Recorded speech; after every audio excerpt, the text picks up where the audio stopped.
Hello दोस्तों, नमस्कार। Gyanvani IAS में आपका स्वागत है।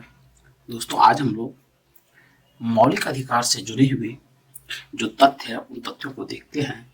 आज का टॉपिक है मौलिक अधिकार। मौलिक अधिकार। चलिए, हमारे संविधान में मौलिक अधिकार का प्रावधान किया गया है और मौलिक अधिकार जो है यूएसए के संविधान से दिया गया है, यानी संयुक्त राज्य अमेरिका के संविधान से भारतीय संविधान में मौलिक अधिकार को शामिल किया गया है। हमारा जो मूल संविधान था, हमारा जो भारत का जो मूल संविधान था उसमें मौलिक अधिकार की जो संख्या थी वो 7 थी। लेकिन यदि वर्तमान की बात की जाए तो वर्तमान में आप देखेंगे कि मौलिक अधिकार की जो संख्या है 7 से घटा करके 6 कर दिया गया है। तो वर्तमान में यदि पूछा जाए कि मौलिक अधिकार की संख्या कितनी है तो 6 है, और मूल संविधान जो संविधान बना था उस समय जो मौलिक अधिकार की संख्या थी वो 7 थी। तो ये ध्यान रखेंगे। आगे है कि भारतीय संविधान के जो भाग 3 है, इसी में फंडामेंटल राइट का उल्लेख किया गया है। फंडामेंटल राइट का मतलब है मौलिक अधिकार का जो वर्णन है वो भाग 3 में किया गया है।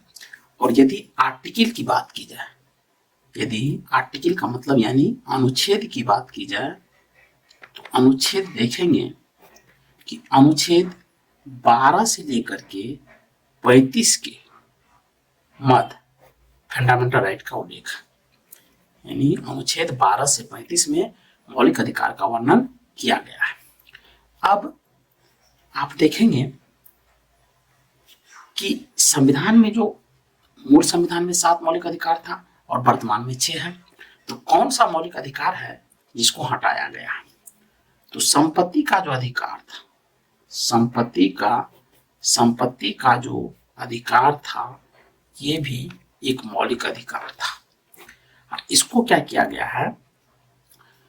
44वां संविधान संशोधन, 44वां जो संविधान संशोधन किया गया, कॉन्स्टिट्यूशन अमेंडमेंट एक्ट, इसके माध्यम से इसको मौलिक अधिकार से निकाल करके इसको संपत्ति के अधिकार को अब कानूनी अधिकार बना दिया गया है।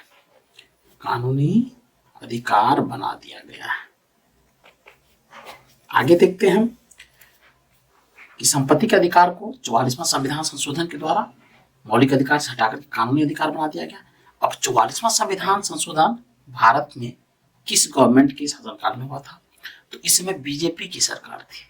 बीजेपी की जो सरकार थी उनके माध्यम से संपत्ति के अधिकार को मौलिक अधिकार से हटा करके कानूनी अधिकार बना दिया गया था। अब देखिए, हमारे संविधान में जो मौलिक अधिकार है वो वर्तमान में 6 है, और इस 6 में से कौन कौन है इनकी हम एक एक करके व्याख्या कर लेते हैं। तो पहला है इसमें समता का अधिकार। समता का अधिकार और इनका जो वर्णन है वो अनुच्छेद यदि बात की जाए तो अनुच्छेद 14 से लेकर 18 में समता के अधिकार की बात कही गई है, ये ध्यान रखेंगे। नेक्स्ट है दूसरा देखते हैं। दूसरा है स्वतंत्रता का अधिकार। स्वतंत्रता का अधिकार, और स्वतंत्रता का अधिकार का जो उल्लेख है संविधान में वो अनुच्छेद 19 से लेकर 22 में किया गया है। इसके बाद है तीसरा है शोषण के विरुद्ध अधिकार। शोषण के विरुद्ध अधिकार, और इनका जो उल्लेख किया गया है शोषण के विरुद्ध अधिकार का, ये अनुच्छेद 23 से लेकर 23 से 24 के बीच में किया गया। अगला पढ़ते हैं। आगे है फोर्थ में है धार्मिक स्वतंत्रता का अधिकार, धार्मिक स्वतंत्रता का अधिकार, धार्मिक स्वतंत्रता का अधिकार। और इसका जो उल्लेख है वो अनुच्छेद 25 से लेकर 28 के बीच में किया गया है। पांचवा है सांस्कृतिक शिक्षा संबंधी अधिकार, सांस्कृतिक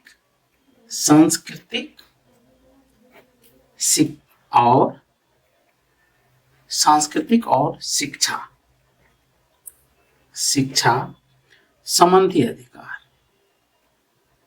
शिक्षा संबंधी अधिकार। और इसका जो उल्लेख किया गया है वो अनुच्छेद है 29 से लेकर 30 के बीच में किया गया है। अगला है छठा जो है वो है संवैधानिक उपचारों का अधिकार, संवैधानिक उपचारों का अधिकार,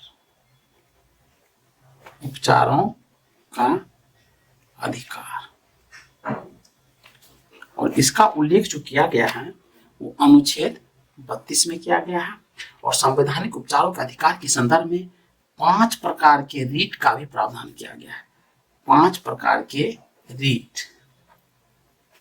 इसको हम अगले टॉपिक में देखेंगे, रीट के लिए स्पेशल टॉपिक बनाएंगे, उसमें देख लेंगे। तो संवैधानिक उपचारों का अधिकार अनुच्छेद 32 में किया गया है।